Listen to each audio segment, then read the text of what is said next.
नमस्कार दोस्तों, स्वागत है आपका आज के मुख्य समाचारों की वीडियो में। जी हां दोस्तों, यहां पर आपको देखने को मिलेगी सुबह से लेकर शाम तक की सारी के सारी बड़ी खबरें मुख्य समाचार ब्रेकिंग न्यूज अपडेट के रूप में। तो दोस्तों, आपसे रिक्वेस्ट है इस वीडियो को ज़्यादा से ज़्यादा लाइक और शेयर करें।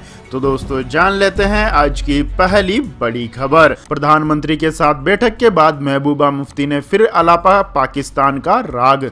कहा, पाकिस्तान से बात करना कश्मीरियों को देता है सुकून। जी हां दोस्तों, प्रधानमंत्री नरेंद्र मोदी के साथ मीटिंग के बाद पीडीपी प्रमुख महबूबा मुफ्ती ने फिर अनुच्छेद 370 का मुद्दा उठाया है। उन्होंने कहा है कि सरकार द्वारा गैरकानूनी तरीके से 370 हटाया गया था। उन्होंने इस बात पर भी जोर दिया है कि सरकार को पाकिस्तान से बात करनी चाहिए।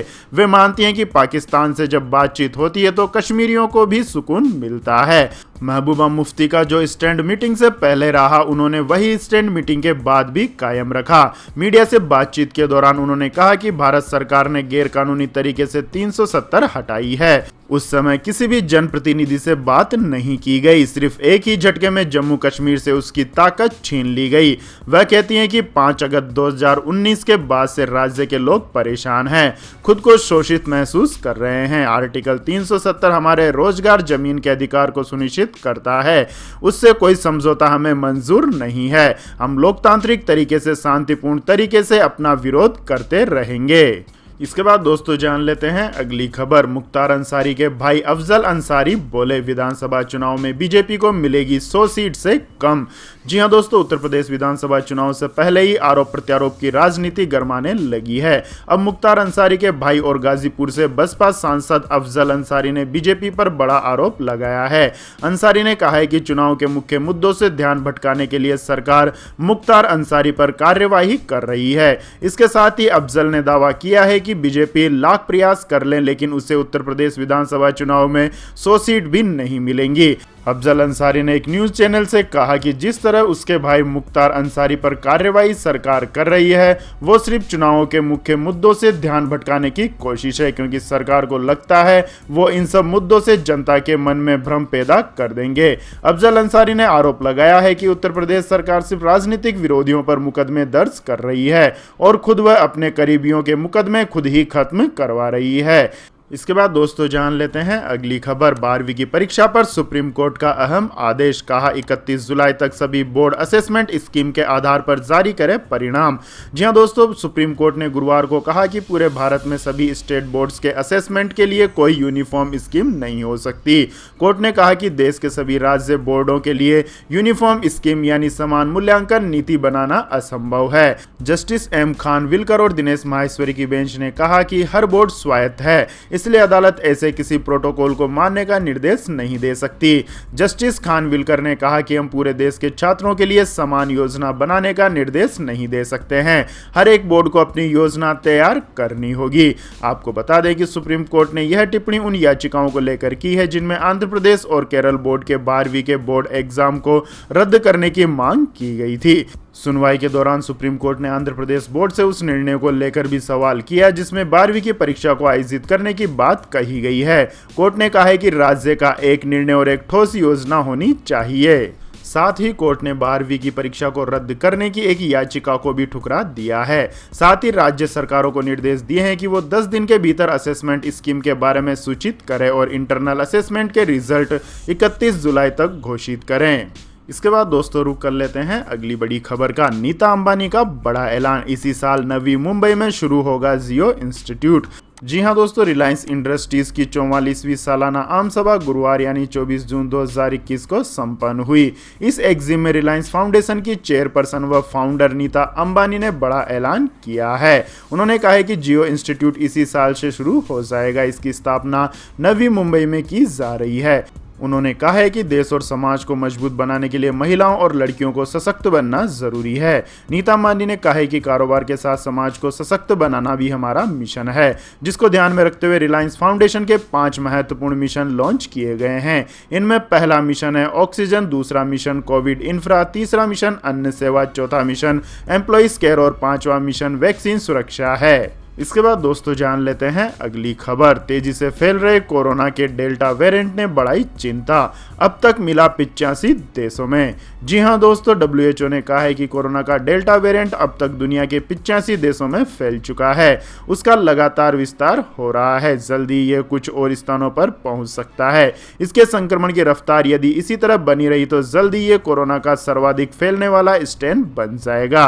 विश्व स्वास्थ्य संगठन द्वारा 22 जून को कोरोना महामारी के संदर्भ में जारी साप्ताहिक अपडेट में कहा गया है कि वैश्विक स्तर पर अल्फा वेरिएंट 170 देशों, बीटा वेरिएंट 119 देशों और गामा वेरिएंट 71 देशों और डेल्टा वेरिएंट 85 में फैलने की सूचना मिली है। अपडेट में बताया गया है कि डेल्टा वेरिएंट जो वैश्विक स्तर पर 85 देशों में पाया गया है, अब WHO के सभी क्षेत्रों में रिपोर्ट किया जा रहा है। पिछले 2 हफ्ता में इस वेरिएंट का प्रकोप 11 देशों में फैला है। इसके बाद दोस्तों जान लेते हैं अगली खबर। रिलायंस ने 1 साल में दी 75,000 नई नौकरियां। रिलायंस रिटेल 3 साल में देगी 10 लाख लोगों को रोजगार। जी हां दोस्तों, रिलायंस इंडस्ट्रीज लिमिटेड की 44वीं सालाना आम बैठक की शुरुआत में रिलायंस इंडस्ट्रीज के चेयरमैन और प्रबंध निर्देशक मुकेश अंबानी ने कोरोना महामारी में जान गंवाने वाले लोगों को 1 मिनट का मौन रखकर श्रद्धांजलि दी। इसके बाद उन्होंने कहा कि हम कोरोना के कारण मानवीय त्रासदी के बीच खड़े हैं। कंपनी के कई कर्मचारियों और शेयरधारकों ने कोरोना वायरस महामारी के कहर को झेला है। हमारी संवेदनाएं उनके परिवार के साथ हैं। साथ ही कहा कि हमें सबसे ज्यादा खुशी इस बात की है कि हमने इस मुश्किल समय में मानवता की सेवा के लिए कई प्रयास किए हैं। रिलायंस परिवार ने कोरोना के समय में बेहतरीन काम किया है, जिससे आज हमारे फाउंडेशन चेयरमैन धीरूभाई अंबानी हम पर गर्व कर रहे होंगे। CMD मुकेश अंबानी ने बताया है कि पिछले AGM से अब तक हमारा बिजनेस और फाइनेंशियल उम्मीदों से भी ज्यादा बढ़ा है। रिलायंस इंडस्ट्रीज ने कोरोना संकट के बाद भी पिछले 1 साल में 75,000 नई नौकरियां दी है। इस दौरान उन्होंने बताया कि रिलायंस इंडस्ट्रीज लिमिटेड की सहायक कंपनियां रिलायंस रिटेल अगले 3 साल में 10 लाख से ज्यादा लोगों को रोजगार उपलब्ध कराएगी।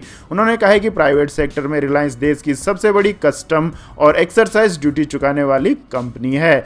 इसके बाद दोस्तों जान लेते हैं अगली खबर। कोरोना वैक्सीन लगवा चुके विधायकों को ही मिलेगी बिहार विधानसभा में एंट्री। जी हां दोस्तों, कोरोना वायरस के खिलाफ जंग में देश भर में 18 साल से ज्यादा उम्र के लोगों को वैक्सीन लगाई जा रही है। इस बीच बिहार में कोरोना वैक्सीनेशन अभियान को तेज करने के लिए विधानसभा अध्यक्ष विजय सिन्हा ने बड़ा फैसला लिया है और सभी विधायकों को मानसून सत्र से पहले कोरोना वैक्सीन लगवाने की अपील की है। बिहार विधानसभा अध्यक्ष विजय सिन्हा ने सभी 243 विधायकों से मानसून सत्र से पहले कोरोना वैक्सीन लगवाने की अपील की है। एक रिपोर्ट के अनुसार विजय सिन्हा ने कहा है कि सभी विधायक जब मानसून सत्र में शामिल होने विधानसभा पहुंचे तो कोरोना का टीका लगवा कर ही आए। केवल वैक्सीन ले चुके विधायकों को ही विधानसभा में प्रवेश की अनुमति होगी। आपको बता दें कि बिहार में कुछ दिनों में विधानसभा का मानसून सत्र शुरू हो सकता है। इसके बाद दोस्तों जान लेते हैं अगली खबर। पौधारोपण की शर्त पर ही मिलेगा नल कनेक्शन। अंडर वाटर रिचार्ज के लिए भी बनाना होगा सोख्ता गड्ढा। जी हां दोस्तों, केंद्र सरकार के महत्वाकांक्षी योजना जल जीवन मिशन के साथ राज्य सरकारों ने पर्यावरण व जल संरक्षण को भी जोड़ दिया है। योजना के तहत नल कनेक्शन लेने वाले ग्रामीणों को सबसे पहले नल के आसपास पौधारोपण करना होगा। इससे मच्छर व गंदगी जैसी शिकायतों के बजाय हरियाली रहेगी। साथ ही सोख्ता गड्ढा बनाना होगा ताकि अतिरिक्त पानी सीधे जमीन के अंदर जाए और भूजल स्तर ठीक रहे। प्रथम चरण में जिले के 5 लाख घरों में कनेक्शन लगेंगे। जल जीवन मिशन योजना के अंतर्गत जिले के चिन्हांकित ग्रामों में ट्यूबवेल खनन किया जाएगा। साथ ही घरों में नल कनेक्शन के लिए पाइपलाइन बिछाई जाएगी। इसके बाद पानी टंकी के जरिए लोगों के घरों में सुबह और शाम की आपूर्ति होगी। दोनों वक्त 1-1 घंटे तक पानी दिया जाएगा। आपको बता दें दोस्तों, आमतौर पर यह शिकायत मिलती है कि ग्रामीण इलाकों में नलों के जरिए पानी व्यर्थ गलियों में बहता रहता है। इससे मच्छर भी पनपते हैं। लोगों को कई तरह की दिक्कतों का सामना भी करना पड़ता है। इसके अलावा भूजल स्तर की भी चिंता है। इसे देखते हुए राज्य शासन ने योजना के साथ नई शर्त जोड़ दी है। इसका पालन हो रहा है या नहीं, इस पर नजर रखने की जिम्मेदारी ग्राम पंचायत की होगी। इसके बाद दोस्तों जान लेते हैं अगली खबर। लेकिन दोस्तों, अगली खबर जानने से पहले आप लोगों से गुजारिश है कि इस वीडियो में दिखाई गई खबरें अगर आपको पसंद आई हो तो इस वीडियो को लाइक करें, शेयर करें और हमारे चैनल को सब्सक्राइब करें। तो दोस्तों जानते हैं अगली खबर। जियो ने लॉन्च किया सबसे किफायती जियो फोन नेक्स्ट। जी हां दोस्तों, रिलायंस इंडस्ट्रीज की 44वीं एनुअल जर्नल मीटिंग में एक बड़ी घोषणा की गई है।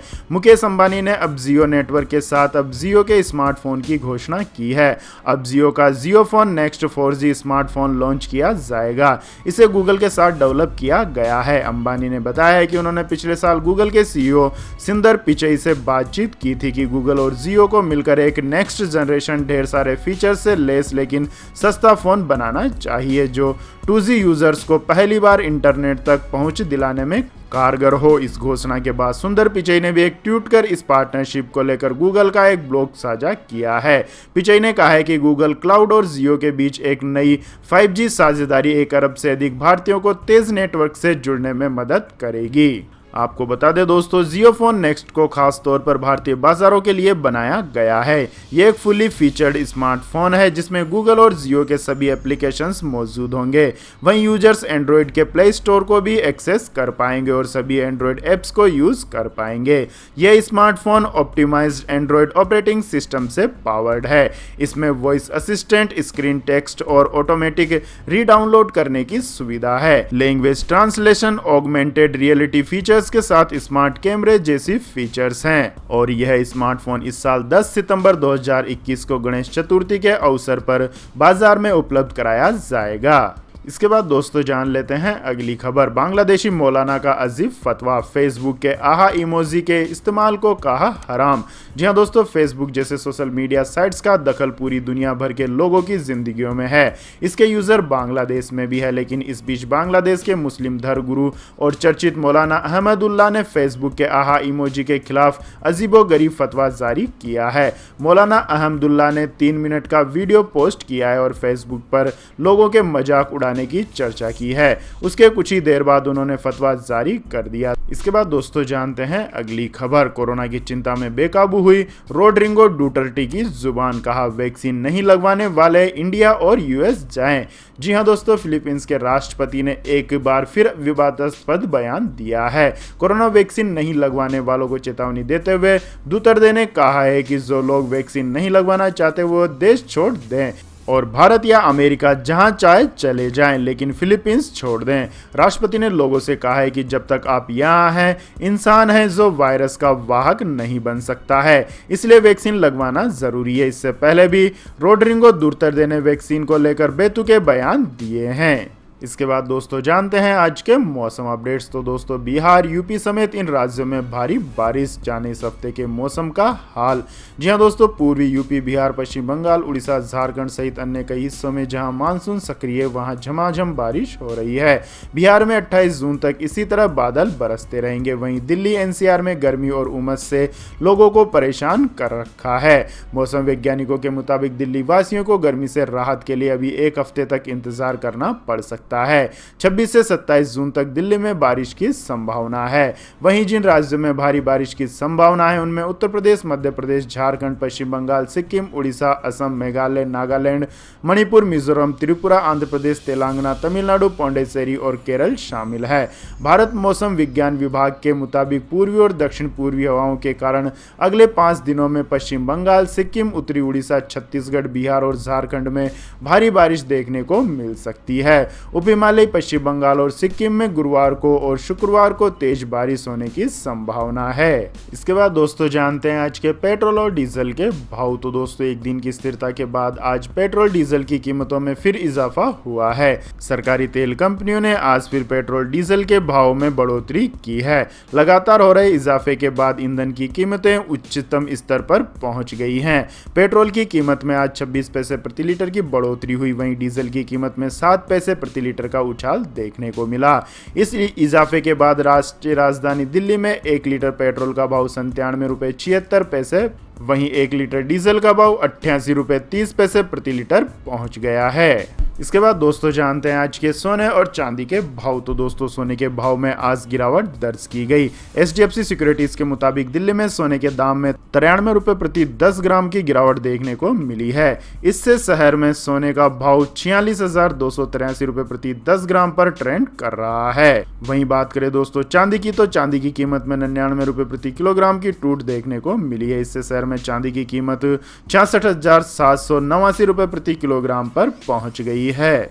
इसके बाद दोस्तों जान लेते हैं अगली बड़ी खबर। बंगाल में किसी ने सिर मुड़वाया तो किसी ने छिड़का सैनिटाइजर। बीजेपी से टीएमसी में यूं हो रही है घर वापसी। जी हां दोस्तों, पश्चिम बंगाल विधानसभा चुनाव के बाद बंगाल बीजेपी में भगदड़ की स्थिति है। कोई अपना सिर मुंडवा कर तो कोई खुद को सैनिटाइजर में डुबोकर बीजेपी से टीएमसी में घर वापसी कर रहा है। यह पश्चिम बंगाल में बीजेपी कार्यकर्ताओं के लिए शर्म की बात है।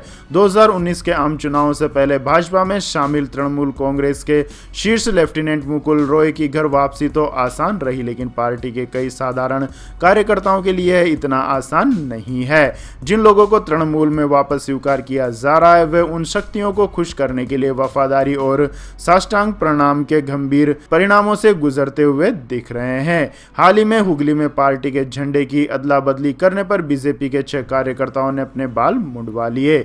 बीजेपी के राज्यसभा सांसद स्वप्न दास गुप्ता ने इस कदम की घोर निंदा की है, जो राज्य के चुनाव में असफल प्रदर्शन के बाद संसद के ऊपरी सदन में एक सीट हासिल करने में सफल रहे। उन्होंने कहा कि इस तरह का सार्वजनिक अपमान 1960 के चीन की याद दिलाता है। इसके बाद दोस्तों रुक करते हैं अगली खबर का। अमेरिका ने दी चेतावनी, कहा यूएस आर्मी की वापसी के 6 महीने के भीतर गिर सकती है अफगानिस्तान सरकार। जी हां दोस्तों, अफगानिस्तान से अमेरिकी सेना की वापसी हो रही है। साथ ही तालिबान फिर से एक के बाद एक क्षेत्र पर कब्जा कर रहा है। अमेरिकी इंटेलिजेंस की नई रिपोर्ट कहती है कि अफगान सरकार सभी यूएस सैनिकों की वापसी के 6 महीने के अंदर गिर सकती है। इंटेलिजेंस का यह आकलन पिछली बार से बहुत अलग है, जिसमें अशरफ गनी सरकार के प्रति सकारात्मक रवैया रखा गया था। इंटेलिजेंस का नया आकलन तालिबान के बढ़ते प्रभाव को देखते हुए बदल गया है। इसी हफ्ते तालिबान ने उत्तर कुंदुज में एक अहम जिले पर कब्जा किया है। तालिबान बल्ख की प्रांतीय राजधानी मजार शरीफ की भी घेराबंदी कर रहा है। इंटेलिजेंस का नया आकलन सबसे पहले वॉल स्ट्रीट जर्नल ने रिपोर्ट किया है। आकलन में कहा गया है कि राष्ट्रपति अशरफ गनी की सरकार सभी अमेरिकी सैनिकों की वापसी के 6 से 12 महीनों के अंदर गिर सकती है। इसके बाद दोस्तों रुक करते हैं अगली खबर का। भारत बनेगा सोलर एनर्जी का हब। रिलायंस 2030 तक बढ़ाएगी 100 गीगावाट और सौर ऊर्जा। जी हां दोस्तों, रिलायंस इंडस्ट्रीज लिमिटेड के चेयरमैन मुकेश अंबानी ने गुरुवार को इस बात का ऐलान किया है कि कंपनी अपने एनर्जी बिजनेस के स्वरूप में बड़ा बदलाव करने जा रही है। रिलायंस इंडस्ट्रीज के प्रमुख ने ग्रीन एनर्जी के लिए एक साथ कई घोषणा की है। अंबानी ने कहा है कि भारत को सोलर एनर्जी का हब बनाने के लिए रिलायंस गुजरात के जामनगर में 5,000 एकड़ में Dhirubhai Ambani green energy giga complex बनाएगी। रिलायंस अगले 3 वर्षों में end to end renewable energy ecosystem पर 75,000 करोड़ रुपए का निवेश करेगी। उन्होंने कहा है कि ग्रीन एनर्जी के मेगा प्लान के 3 हिस्से हैं। पहले चरण में 4 गीगा फैक्ट्रियां बनाई जाएंगी। ये कारखानों के न्यू एनर्जी इकोसिस्टम के सभी प्रमुख घटकों का निर्माण करेगी। इसमें से एक सौर ऊर्जा के लिए होगी। यह factory solar module, photovoltaic module का निर्माण करेगी। दूसरे हिस्से में एनर्जी के स्टोरेज यानी भंडारण के लिए कंपनी एक अत्याधुनिक एनर्जी स्टोर बैटरी बनाने की फैक्ट्री भी स्थापित करेगी।